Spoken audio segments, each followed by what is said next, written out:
Okay, we begin today the Gemara on Daf Lamed Amud Beis, actually closer to the top of the Amud. We're holding where it says Tanu Rabbanon. First word on the line is the Gittin. So because we brought before halachas benigeh to a loan, a person is lending a kohen or a levi money and he's getting paid back with trumas and maasros, so the Gemara brings a related braisa. Tanu Rabbanon, we learned in the braisa, Yisrael she'amar leLevi. A Yid tells a Levi, Meiser yesh l'cha biyadi, that there's Meisris that belongs to Meiser Rishon, that belongs to Levi, and it's in my possession. Ein chosheshin l'trumas Meiser shabai. We're not concerned about trumas Meiser in it. There's two things. There's Meiser that you have to give to a Levi. Then when the Levi gets that Meiser, he has to separate a tenth of it for the Kayan, and that's called trumas Meiser. So you don't have to be concerned about the trumas Meiser that's in it. But if he tells a Levi, Kor Meiser Yesh L'cha Biyadi, that I have this amount of a core of Meiser, of yours, that's in my possession, then Chayshishin L'Trumas Meiser Shabai. We have to be concerned about the Trumas Meiser of this Meiser here. So it's not clear. This is the words of the Braisa, but it's not clear what this Braisa is trying to say. Mai Ka'omar. What is this Braisa saying? Either way, this Yisrael that has this Meiser has to give it to the Levi. So what exactly is he saying? That you are concerned about Trumas Meiser in it or not concerned? Why should you be concerned? Why should you not? So the Gemara is going to bring a couple of pshatim in what this Braisa is saying. So Omar Abaye, the first pshat the Gemara brings, Abaye says, Hachi Ka'omar, this is what the Braisa was saying. Yisrael she'amar leLevi, a Yisrael tells the Levi, Meiser yesh l'cha biyadi, there's Meiser Rishon that I have in my possession that really belongs to you, but v'heilach damov, I'm gonna give you the value money for it, and instead let me keep this Meiser. So this is similar to what we learned before in the Mishnah. You lend money to a Levi and then you get the payment from the Meiser. So over here he's saying, I'm gonna give you the money for this. So what the Braisa was saying is, ein chosheshin. After this, we don't have to be concerned. Shema osoi trumas meiser al mokemacher. Maybe this Levi went and utilized this meisris that really belongs to him, which is in the possession of the Yisrael, and he was using this as a trumas meiser for another place in his possession that he has to give meisris. What this means is the Levi may have a lot of meisris in his possession, and he hasn't given yet Trumas Meises of those Meises in his possession. So he thinks to himself, oh, this Yisrael just told me that he has Meises for me, so I'm going to use that Meises that are in the Yisrael's possession to designate it as Trumas Meiser for the Kain, for all the other Meises that I have in my possession. So what the Braisa is saying over here is, if the Yisrael told the Levi that I have Meises of yours in my possession, I'm going to pay you for it, and he didn't give him a set amount of how much Meises that is, we're not concerned that the Levi is going to utilize those Meises for his Trumas Meiser. Why? Because he didn't give him a set amount. So the Levi doesn't know how much there is. So how could he use it to separate Trumas Meisers for what he has in his possession if he doesn't know how much there is there for him? This Meiser itself is Mechuyev. True, yeah, but that's not, according to this pshat now, that's not what we're talking about. We're not talking about the Trumas Meisers that this Meiser itself is obligated in. We're talking about the fact that the Levi may want to now utilize this Meisers as Trumas Meisers, because if the Levi will, so then the Yisrael cannot eat it for himself. The whole point, what is the Yisrael trying to do? He wants to pay for it and then eat it for himself. But if the Levi is thinking to himself, well, I'm going to use those meisters for myself for Trumas Meisters belongs to the Kayan. You're not allowed to eat it. But we're not concerned about this. You give him the money. Again? Oh, okay, the Gemara is going to ask that in a second about the money. One second. Let's just... money. Yeah? He never had to do anything with it. It's just a machshava. So okay, it doesn't make a difference, but it belongs to the Levi. The Meiser. It belongs to any Levi. No, it belongs to this Levi over here. This Meiser, he says it belongs to you. It's we could say like the Gemara before, Makire Kahona. He says this Meiser belongs to you. I'm giving it to you, but here I'm giving you money instead. So if he didn't give him an amount of how much it is, we're not concerned that the Levi is utilizing it for his Trumas Meiser. So you can keep this Meiser and eat it for yourself. But if you told him, Kor Meiser Yesh L'cha Biyadi, he gave him a set amount. This is the amount of Meisers you have in my hands. And V'heilach Damav, and he's telling the Levi, here, I'm going to pay you for it, and let me keep it. But now the Yisrael can't eat it. Chosheshem, we have to be concerned. Shema Asa Trumas Meiser al Mokemacher. Maybe even after the Levi got paid, he went and took this took this meiser, and he, in his mind, designated it to be Trumas meiser for what he needs to use for Trumas meiser and for his possessions, for things that he has. Why? Because now here there's a set amount. So here the Levi knows how much meisers he has, or he may go and do this. Why can't he do it? Okay, so Rashi here addresses the question. Once the Yisrael paid him for it, so isn't this a kinyan? So now this meisers doesn't belong anymore to the Levi. So if it doesn't belong anymore to the Levi, how could the Levi utilize these meisers for his own trumas meiser? So Rashi says it's not yet a proper kinyan over here, because usually for a proper kinyan you have to have a payment of money. It's not enough payment of money. You have to have a meshicha of peiros. There was no meshicha that the Yisrael did for these peiros, so there's no proper kinyan. So because there isn't a proper kinyan, so even after the Yisrael pays, the Levi could still go and utilize these meisers for his own trumas meiser. That's Rashi. Taisus, though, disagrees with this. Taisus says that, what do you mean? These meisers is in the chotzer, it's in the possession, in the house of or in the yard of the Yisrael. So his chotzer is kinda for him, right? So he paid for it, and automatically belongs not to the Yisrael. How could the Levi decide to use it for his own trumas meiser? So Taisus says the Gemara means to say that the Levi tells the Yisrael, yeah, I agree, you'll pay me, but before he gets the money, he chaps arayin and utilizes it for his own trumas meiser. And then later he takes money as well. But the concern here is that before he got the money, he utilized it for his own trumas meiser. And he sold it. Again? And then he sold it. So he took the money after, according to Taisus, after he took the money, he wasn't allowed to take the money. It's a ganav, basically. It's not his. It's trumas meiser.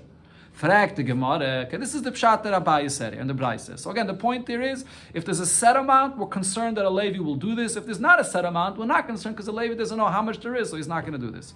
So the Gemara asks him this. That's the pshat here. Otu b'rishi askinan. Are we talking about the Braisa saying that we have to be concerned about a Levi being a Rasha, the shakli dummy? They take money. So on one hand, the Yid is paying for this, and then a mashrule trumas meiser, and then at the same time, the Levi is behaving with this trumas meiser like it's his, and he utilizes it for the own trumas meiser that he has to give for other produce that he has in his possession. Why would we be concerned about such a thing? This is pure geneva. He's doing something that he's not allowed b'chlal. So the Gemara offers a second shot in the Braisa. Elam Rav Mishar Shia Berei the Ravidi. The pshat in this Braisa is as follows: Hachi ka'amar. This is what the Braisa meant to say. Similar, but a little bit different here. Yisrael Shamal ben Levi, a Yisrael that says to a ben Levi, Meiser la avicha biyadi. Your father had meisris in my possession. Right, so not you have meisris in my possession, but he's telling this Levi that when your father was alive, I told him that he has meisris in my possession, that he has to, I already notified your father about this, that he has meisris in my possession. And now he passed away. And now he tells the Levi the same thing. Here, I'm ready to pay you for it, and I want to keep it. So now, we don't have to be concerned that the father utilized this meisters to use it as trumas meiser for what he has in his possession. Why? Because when the father heard that he has this meisters in my possession, I never told him an amount. So the father wouldn't have known how much he can utilize for trumas meiser. Kor meiser lavicha biyadi. But if he tells this Levi, look, I already had told you, father, an exact amount of meisters that there is in my possession, and now you're telling the Levi, the son, the helach damav, I'm ready to pay you for it. It's to be able to keep it. You can't do that anymore. Can't pay for it because maybe the father, before he got paid, he maybe utilized it already to give it as trumas meiser for what he has in his possession. So now you can't pay for it. You can't keep it for yourself. Maybe it belongs already to the kayan. Okay, so we're not talking here about a rasha. We're talking about the father. That maybe the father before he got paid had done this. That's the pshat of Rav Misharshia. But on this the Gemara asks as well, V'chi nechshudu chaverim litroim shaloim and amukif. Do we have to be concerned? Do we have to suspect chaverim, those people that give trumas and maisers properly, that they should give truma? And over here, this trumas maiser shaloim and amukif. Shaloim and amukif means not where the produce is together in the same place. The halacha is that you have to give the truma or maisers from the same place where it's all together. You can't give trumas maiser produce that you have in your possession that's far away. It has to be in the same place. So over here, what are we saying? That we're concerned that maybe the father, when he heard from this Yisrael that there's maasros in his possession, he gave Trumas Maaser for the produce that he has in a different area. But you're not supposed to do that. So why should we be concerned about this? Same question in the first. Similar, but before it's mamish arasha, before it's like mamish geneva. Here, this halacha of Shlomo Amukif, Rashi says that this is not min hatayra. With the Yevet, if you give maasros even from a place that's distant, the maasros takes effect. But l'chatchila, you're not supposed to do so. So therefore, over here, the Gemara is asking, if l'chatchila you're not supposed to do so, so then why should we be chayshish that he did it? Ella says the Gemara a third pshat, and this is here already like a completely different pshat. The Trumas Maaser over here, the Gemara is going to explain, is a different Indian. Ella Ravashi, so Ravashi explains the pshat over here is as follows: Hachi ka'omar. This is what the Brisa meant to say. Ben Yisrael sha'amar leLevi. The Ben Yisrael, this Yisrael is saying what happened regarding his father. So he tells the Levi, Kach amar li Abba. This is what my father had told me before he passed away. Meiser l'cha biyadi, or meiser lavicha biyadi. That there's maasros that belongs to you or to your father in my hands, to the father's hands, that is. So now, what's the shaila over here? Chayshishin l'trumas meiser shabai. So we have to be concerned about the trumas meiser in it. Okay, so over here, according to this pshat, the chayshishin l'trumas meiser is not regarding whether the Levi utilized this meiser here to separate trumas meiser on produce that he has in his possession. Chayshishin l'trumas meiser shabai means my father told me that here there's meisers that belongs to you. Now the question is, was the Trumas Maaser separated from it yet or not? So if, when my father told me that he has maasros for you, the father did not give an amount of how much maasros there are, that means that the father did not estimate exactly how much there are. So because he didn't estimate how much maasros there are, so he didn't separate the Trumas Maaser. Trumas Maaser has to be exactly a tenth. Because he didn't give an exact amount, so we could assume that he didn't separate the Trumas Maaser. Okay, that's if he didn't give an amount. Second, where am I over here? Chayshishin l'trumas. Second. Again. Kach amar li Abba. Meiser l'cha biyadi, meiser lavicha biyadi. Chayshishin l'trumas meiser shabai. Kivin delei kayitz loy have a misaken lei. Because he didn't give a set amount, so the father did not separate the trumas meisters yet. But again, lo have misaken le balabayis. The father, which is the balabayis of this meisters, would have not separated this trumas meiser yet. But if this Ben Yisrael says kor meiser l'chabiyadi, my father told me an exact amount, a core of meiser that I have in my possession that belongs to this Levi, or kor meiser lavicha, or I have an exact amount of meisers that belongs to your father, biyadi. Then ein chayshin l'trumas meiser shabai. So then we don't have to be concerned about the trumas meisers that's in it. Why? Given the kayitz, since there's a set amount of it that my father told me before he passed away, takunitakni balabayis. So then the father, the balabayis, definitely took care of this, and not only did he separate the meisers, he also separated the trumas meisers. Right, so according to this pshat, it's more actually the simple pshat of the words of the Braisa. The lashon of the Braisa was chayshin ein chayshin l'trumas meiser shabai. Shabai means that's what's in it over here, not about the fact that the Levi may have utilized this for something else. When a father says before he passes away, here I have meisers that belongs to a Levi, were the trumas meisers separated of it or not? If the father gave a set amount, then we could assume that the father also separated the trumas meisers. If he did not give a set amount, then the father did not separate it. Now, so the question over here is, the father, which is a Yisrael, is separating the trumas meiser of the meiser. Either way, the father is not separating it. Who's the one that usually has to separate the trumas meiser? The Levi. The Levi receives the meiser, and then he has to separate. The father doesn't separate the trumas meiser. So the Gemara asks that question right over here on this pshat. Fragt the Gemara, the father here, which is the balabayis, so he's saying that he has the meisers in his possession. Does he have the right to separate the trumas meiser? Why would we say? Hey, Rashi says that this is what's called Toirim Shalei Midas. You can't go to another person's property and separate the trumas and meisers for him without his permission. So, no, you can't say it. It's not. It doesn't apply to this. So over here, this Levi is the owner of the meisers. So the father would separate the trumas meisers for him. Why? So the Gemara actually says that he He does have the Balabayas, the Yisrael himself has the right, the ability to separate that Trumas Maasris for the Levi. And there's a similar thing that you say by Truma as well. You can separate the Truma as well. Just like you can separate the Truma, you can separate the Trumas Maisa as well. The Gemara here brings the source of this. In Abba Elazar ben Gamlahi. The source of this is what Abba Elazar ben Gamla said. Tanya, as we learned in the Braise, Abba Elazar ben Gamla Omer. Abba Elazar ben Gamla said, "V'nechshav lachem trumaschem," and this truma will be considered for you. This is the pasuk where it speaks about trumas meiser. The beginning of that pasuk over there talks about the Leviim that have to give trumas meiser, and after it says that the Leviim have to give truma of their meiser, it says v'nechshav lachem trumaschem kadogon min hagayren chalim leim min hayokev. That the trumas meiser is similar to the dogon min hagayren. What's dogon min hagayren? Dogon min hagayren goes on the truma that you have to give from the produce. So what the pasuk is saying is that the trumas meiser that the Levi gives is similar to the truma that Yisrael has to give from his produce, and therefore b'shtei trumas akasav medaber. This pasuk is speaking about these two trumas. Achas truma gedayla.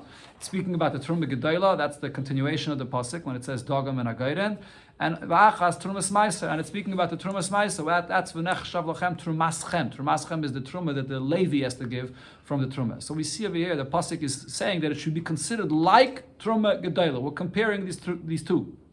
What's the comparison? Kishem shetruma gedayla and itelas ba'omed. So there's a few things that we compare them to. One is just like truma gedayla could be taken with estimation. Truma gedayla min hatayra actually has no shear. The Rabbanan, you give the amount that you give is the regular amount to give is a 50th, but you can take it even just by estimating because it doesn't have to be exact. Another thing regarding Truma Gedayla is it can be given just by machshava. Person thinks to himself that on that corner of my field that should be Truma. Just with machshava it becomes Truma. Kach Trumas Meiser. Similar when it comes to Trumas Meiser.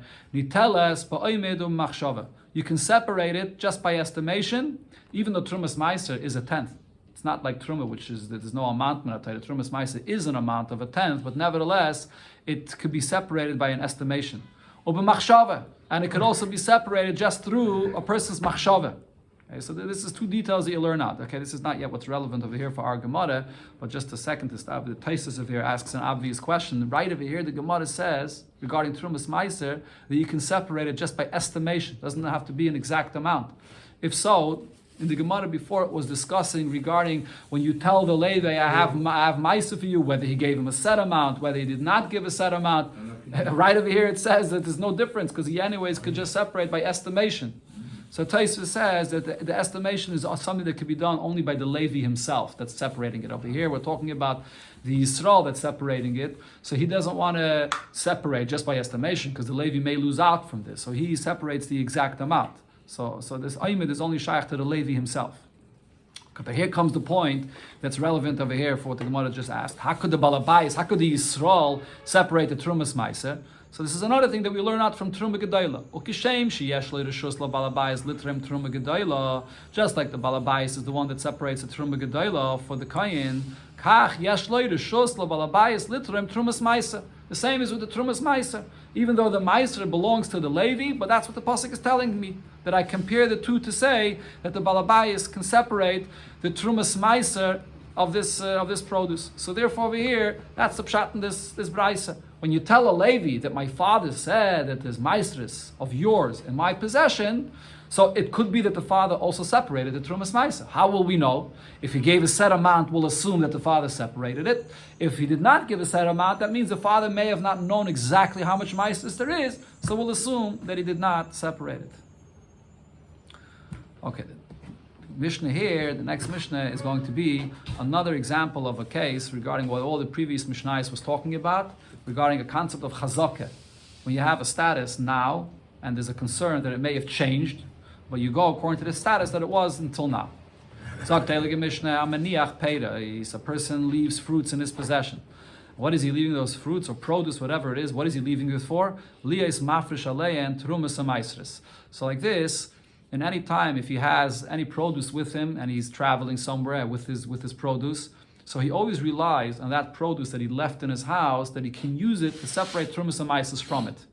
Right? So he wants to eat from his produce, so he says, "Oh, I'm going to eat now this amount, so I'm separating the truma or the maestros from what I'm eating now from those paytas that I left in my house." The emes is that he's separating his trumas and maestros here shaloim and amukif. Usually, you're not supposed to do this. Okay, we just learned, right? You have to separate when everything is together. But over here, b'diavad, it takes effect. You could do this, and there are certain cases that you're allowed to do this, even lechatchila. So, but either way, that's what this person always does. He leaves a certain amount of fruits in his house, and he separates always from there. This allows him to use it now. And then wherever he is, he can eat from his produce, relying on those fruits that he left in his house. That will be the trumas amaisres. Or a similar thing, mois. He leaves a certain amount of money in the drawer. Liais mafresh aleim maisa sheni, and he separates the maisa sheni, and that money will be the money that will redeem the maisa sheni that will be taken to Yerushalayim, and then this money you can eat. So mafresh aleim becheskas shehen kayamin. He can use this fruits or this money, and he can rely on the fact that the fruits that he put there or the money that he put there are still there. Even though he didn't check, but he can rely on the chazakah that if he left it there, it's probably still there, and then he can eat from his fruits. Now, im avdu, if he comes back and he discovers that what he left there was gone or lost or destroyed, so now, from what point should he be concerned that it got destroyed? How does he know what happened? He doesn't know when it got lost. So you have to be concerned for a 24-hour period that it may have gotten lost. The Gemara is going to explain exactly which 24-hour period, as we'll see. Divrei Rabbi Elazar, this is Rabbi Elazar's opinion. Rabbi Yehuda says, "B'shloisha prakim, baitkin esayayin." When it comes to wine, if you were leaving wine to use wine to separate for trumas and maasros for wine that you want to drink, and the wine that you had left in your house may have gone bad, it may have became vinegar. Wine that goes bad cannot be used for trumas and maasros. It's not wine anymore, it's vinegar. So there's 3 time periods in the year where it's more probable that this wine will become vinegar, and then you have to check on it to see that it's still wine. One is bekidum shel matzah chag.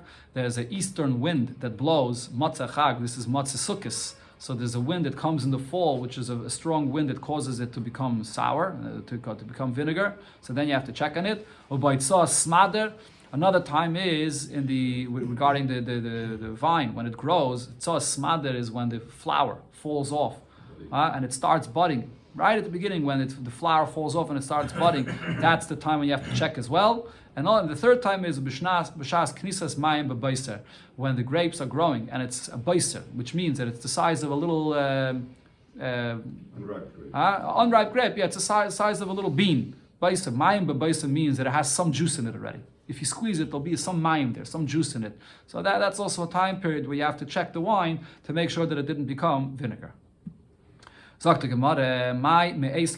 said in the Mishnah that you discovered that it did get lost, so then you have to be concerned about a 24-hour period, that whatever trumas and maestros you gave in that 24-hour period, maybe it was already gone then.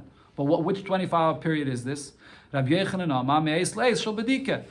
you came and inspected and you found that it's gone, so then for a 24-hour period before that, you have to be concerned that it was already gone, and whatever trumas maestros you gave then is not good.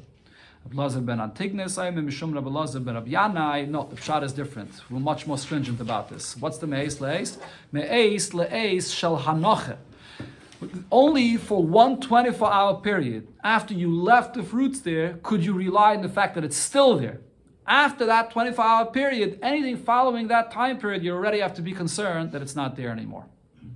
So Tanan, the Gemara says, let's see the language that it said in the Mishnah. In the Mishnah it said, Im avdu, if you discover that the fruits that you left there are gone, so you have to be concerned for a 24-hour period. The mandam that says that you have to be concerned 24 hours from when you inspected it and you discovered that it's gone. So then shapir, what the Mishnah says makes sense. It's saying you have to be chayshish. You have to be chayshish for an additional 24-hour period that maybe was gone. That's exactly the words of the Mishnah. But the opinion that says a 24-hour period from when you placed it there, what's the me'es leis? The me'es leis is not the time that you have to be chayshish, that you have to be concerned that it's gone. Adarabah, but the me'es leis is what you know that it's still good. So hi me'es leis Ad meis leis mi boyale. It shouldn't say that I have to be chayshish for the meis leis. Adarabah. You have to be chayshish for all the time up to meis leis, up to that 24-hour period right after you placed it there. Up till then, you have to be chayshish, but then from the 24-hour period, it is good. So why does the Mishnah say to be chayshish for the 24-hour period? It should say up until the meis leis. So kashya. This taka remains a question according to this opinion, and doesn't really fit into the lashon of the Mishnah. Okay, then the Gemara, this is all divrei Rabbi Elazar, right? Rabbi Elazar says, again, the point of Rabbi Elazar is being mechadash here is you have a certain chazakah, and then you discover that it changed, that chazakah is no more, it got lost, the peiros are lost. So then, up until when do you have to be chayshish? Rabbi Elazar says you have to be chayshish for a me'es leis, for a 24-hour period. But you don't have to be chayshish that it's gone from the beginning. You don't have to be chayshish for all the trumas amaises that you gave from the beginning. There's a certain time period that you have to be chayshish for. So on this the Gemara says, Amar Rabbi Elazar. Now this is Rabbi Elazar the Amayre. Rabbi Elazar the Tana, his name was Rabbi Elazar ben Shamua. Rashi brings. Rabbi Elazar the Amayre, his name was Rabbi Elazar ben Pados. So Rabbi Elazar ben Padas, he came and said, Chalukin olav chaveirav al Rabbi Elazar. Rabbi Elazar's friends, the Chachamim, they argue on Rabbi Elazar. According to the Chachamim, they hold, once you discover that something went wrong, you're going to have to be chayshish for the entire time, not just a me'es leis. The Tanan, as we learned in the Mishnah, mikveh shenibnat. Similar thing, you have also a chazakah. A mikveh was measured, so l'chatchila, this was a mikveh that had the right amount of water in it. It had the minimum, which is 40 sa'ah, and it was good. It was a kosher mikveh. But then, after it already had this chazakah, you come and measure the mikveh, v'nimtzu chaseh. And it turns out that now it's missing the amount of water in it. And you don't know at what point it went missing. So the Chachamim here say, Kol taris shenasa al gabav lemafreya, anything that you wanted to purify in it, from retroactively, from the beginning, Bein b'reshus hayachid, whether this is something which is in a private place or reshus hayachid, bein b'reshus harabim, whether this is in reshus harabim, tameis. It's all going to be tamei. Now the difference between reshus hayachid and reshus harabim is usually the halacha regarding any suffix tumah is we learn out from a saita. Suffix tumah and reshus hayachid is tamei. Suffix tumah and reshus harabim is tahir. But over here, not only in the reshus hayachid are you going to have to be chayshish for the tumah, but even in the reshus harabim you're going to have to be chayshish for the tumah. Because now that you discover that the mikveh is missing, so you're going to have to be chayshish for everything that was toiveled in it. Okay, so this is a Gemara in Nida. Over there it explains that the reason is because even though on one hand you have a chazakah, you had a chazakah that this mikveh is toir, but against that chazakah you have two things that are working against your chazakah. Number one, the things that you toiveled in it have a cheskas tumah as well. You would toivel kalim that are tumah. They have a cheskas tumah. Number two, you also have the fact that you discover the mikveh right in front of you now, missing water. So you have these two details that go against the cheskas tara of the mikveh that it had originally. It's the same thing over here regarding what we're discussing, regarding the peiros that a person left for taking maises from it. So on one hand, you have that chazakah that those peiros were there, but on the other hand, you also have two things working against that. You have the other produce that you want to take maises from, but they have a cheskas teva. And you also discovered now that it's missing. So therefore, it breaks this chazakah completely, lamafreya completely. Not like Rabbi Elazar that says that you only have to be concerned for a 24-hour period. So the Gemara asks on this pshita. It's very obvious that the Chachamim argue. What was the chiddush of Rabbi Elazar ben Padas to say that they argue? Pshita de chalukin. And says the Gemara, Mao the Tamen, no, I would think to say that Maila Mafreya, when it says there regarding the mikveh, that you have to be concerned for before Meis Leis, even though it didn't spell it out there in that Mishnah, maybe we can say that it meant only for a 24-hour period, but Lav Dafka, you have to be concerned for everything that was tabled in this mikveh. Kamash Malon, therefore Rabbi Elazar ben Pedos is clarifying, no, that there's an argument here about this. So that Mishnah holds that you have to be concerned for everything that was tabled in it. That there's 3 times of the year that you have to check to see the wine that you left in your house to make sure that it didn't turn into vinegar. So the first time it said was after Sukkot. There's this wind that blows, an eastern wind that blows that makes it go sour. So Tana and Abraisa we learned b'kidum shel matzei achag shel tekufa. When do you have to check matzei Sukkot? That's only if it's already the tekufa of the fall. If the season of the summer still is continuing after Sukkot, so then let's say it could happen, right? That the summer it's earlier in the season, and the summer season is still continuing into Sukkot. So then you don't have that wind yet. It has to be in the tekufa when it's already the next tekufa of Tishrei of the fall. Then you have to check that wind that comes in the fall.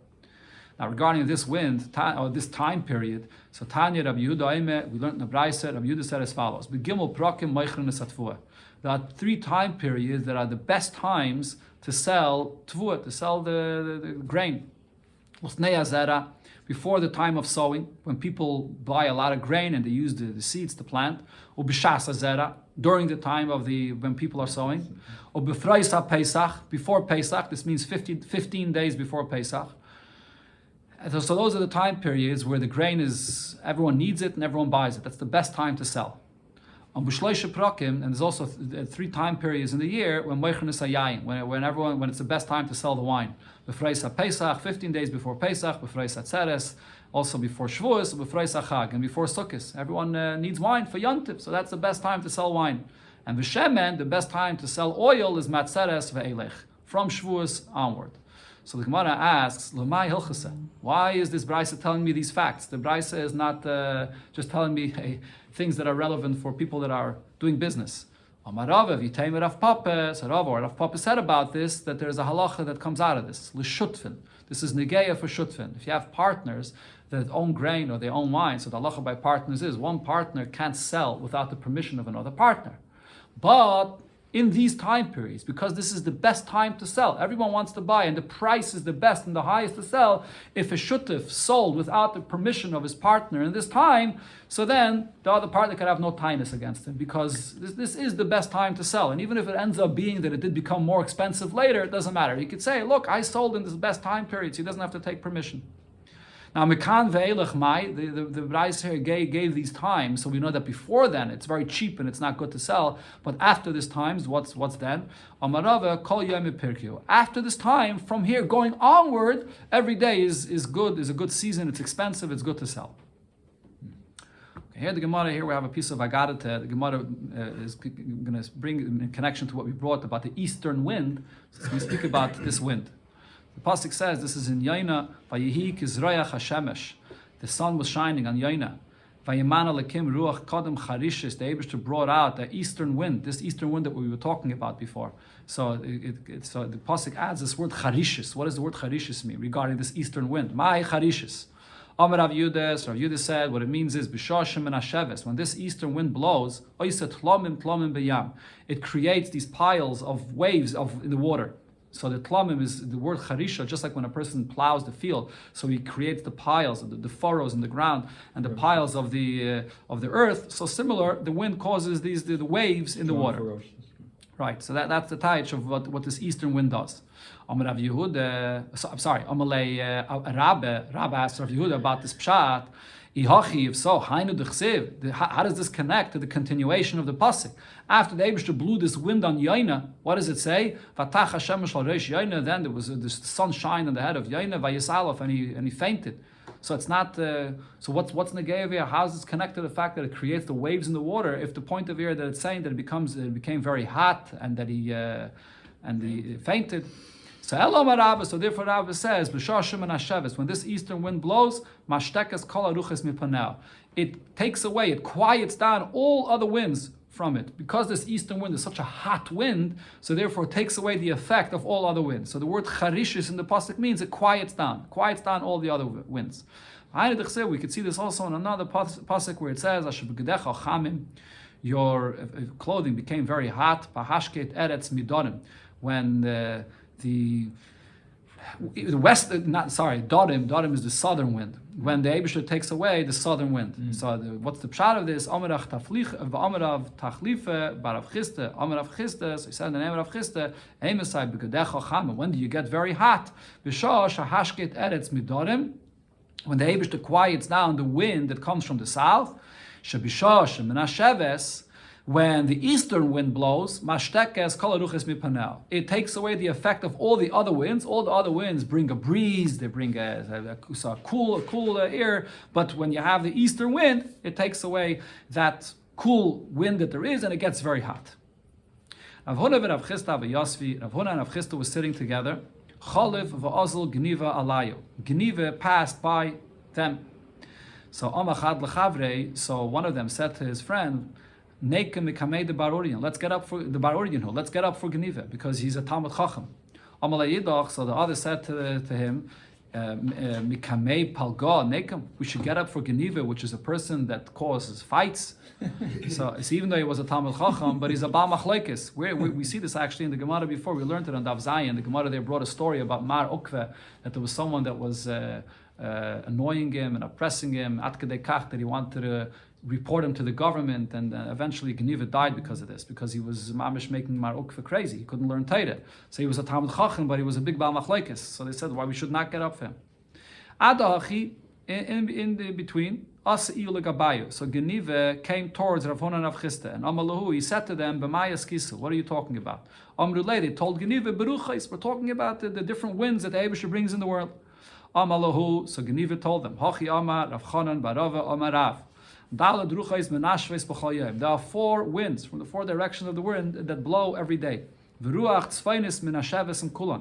there's the wind from the north that blows with all the winds. If not for the wind of the north, the world that is will not survive even for one moment. The Rashi says the northern wind is the geschmack wind. It's not too hot, it's not too cold, and it makes everything very sweet, very geschmack. Now another thing, Veruach Duraimis, the wind that comes from the south, Koshem Mikulan.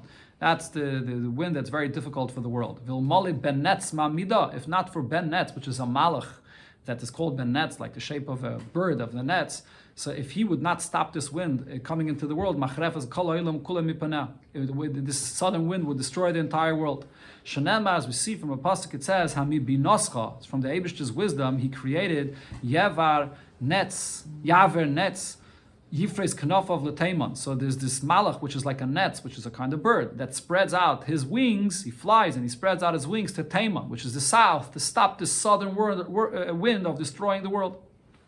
Rave, another story related to the winds. Rave and Rav Nachman bar Yitzchak have a Yosfi. They were both sitting together. Chalev v'azla Rav Nachman bar Yaakov. So Rav Nachman bar Yaakov passed by them. Now Rav Nachman bar Yaakov was the Yosef Beguarka. He was sitting on this golden carriage, the Dava, golden carriage, Uparis ale Sarvala, the Karti. And he was wearing this very beautiful, expensive coat, which was Karti, which is like Tcheles, blue, he was mamish going around like a nobleman. So Rava Azal Legabe, so Rava went to greet him. Rav Nachman bar Yitzchak, Lo Azal Legabe. Rav Nachman Yitzchak, he didn't realize who it was that was coming here, so Rav Nachman Yitzchak did not go to him. Omar, Rav Nachman Yitzchak said to himself, Dilmim inish the Bei Reish Galusanino. It seems like that he is from the Reish Galusa, he's from the ones that take care of the matters for the Yidden, and so Rava tzarich lahu. Rava needs him, so Rava is going to give him attention, going to talk to him. I don't need him. It's not necessary for me to go towards him. Rashi says that the reason why he said that he doesn't need him because Rav Nachman bar Yitzchak himself, he was a son-in-law by the Beinasiyah, by the Nasi, so he didn't need him. That's Rashi's pshat. Taisa says a different pshat. Taisa says that he was rich. He was rich on his own right, so he didn't need them at all. It's a big discussion over here. This is a Taisa. He says when you have Rav Nachman in the Gemara B'chlal, who's Stam Rav Nachman in the Gemara? Stam Rav Nachman bar Yitzchak, or Stam Rav Nachman in the Gemara is Rav Nachman bar Yaakov? Taisa says over here, based on our Gemara, we can see. Okay, either way, the Gemara continues, Kidduchaze, that Rav Nachman bar Yaakov have, but then Rav Nachman bar Yitzchak saw that the one that was riding here in this expensive gold carriage is Rav Nachman bar Yaakov, so then Azal Gabe also went towards him. So they're talking to Rav Nachman bar Yaakov, Gali Ledare, he uncovered his hands or his arm. Or he got hot, so he uncovered himself a little bit. Omar, and he said, Shadya Noshev, the wind that's called Shadya is blowing. So Rashi doesn't say exactly what this Shadya is, what kind of wind it is, but Rabbeinu Hananel says that this Shadya is the wind that the Gemara was talking about before, this eastern wind that makes it very hot was blowing. So it became very hot. So Omar Rav said, Hachi Omar Rav, this is what Rav said regarding this eastern wind, that has a very bad effect. Isha Mapelas by, Rav said that because of this wind, a woman could miscarry. Shmuel says, this eastern wind has such a bad effect that even the pearls that are in the water will also get decomposed, destroyed by this. Right, because of this. Rabbi Yochanan said, the shikva zera, the semen that there is in the womb of a woman, will also get ruined and destroyed because of the effects of this wind. Amar Rav Nachman bar Yitzchak, Rav Nachman bar Yitzchak said about this, that Shloshtan Mikra Echad Darshu. They learned this out, these 3 details you can learn it from one pasuk. Because the pasuk says, Kihu Bein Achim Yafri, And then the pasuk says, Yavoi Kodim, Ruach Hashem. This Kodim wind, this eastern wind comes out from the Eibishter, Mimidbar Oila comes from the desert, V'yevish Mekairai, it dries up the source. And there's a continuation here there in the pasuk. The pasuk continues and says, "V'yechrav mayanai," it dries up the spring, and hu yishse oitze kol kli chemdan, it destroys every treasure. So the Gemara teaches what the pasuk means. Yevish mekairai, it dries up the source. Zu mekaira shalisha. This refers to a woman in her source that she can miscarry. V'yechrav mayanai, that it destroys the well springs. The shechva zera should be meisha. As we said before, the zera in the womb of a woman also gets destroyed. And hu yishse oitze kol kli chemda, that it also causes the treasure to get destroyed. Zumar gali shabiyam. This refers even to the pearls in the water that rots. Amar Rava said, Adi surahu. Here, this drasha that we have over here, it's an unusual lashon, this word Adi. But Adi over here means that this that was just said over here comes from someone that in Surah. That someone that Rashi says that the people in Surah, they said, the Gemara says, the daike kroi, they're medaik the psukim and they darshan this way. Okay. So now there's one part of the pasuk that they did not darshan. The first words in the pasuk, Mai kihu bein achim yafri, amongst brothers. Yafri, he brings a separation. So what is the pshat in the beginning of the pasuk, that this wind brings a separation? So the Gemara here brings a few pshat in what this wind causes. Rav says, Afile shufte bekupine demare, rafia.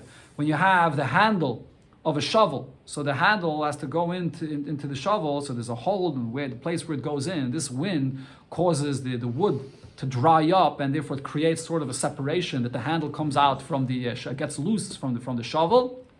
Rafia gets loose. Rav Yosef says another pshat, I feel the sichse bedafna. When you have the pegs that are inside a wall, so it also loosens. That's what it means of it. The brothers, when you have two things together, so it gets loose. The pegs in the walls get loose. When you have the reeds that are make a basket, they're woven to make a basket. So from this wind, these reeds get loose, and the basket gets loosened. That's the effect of this wind.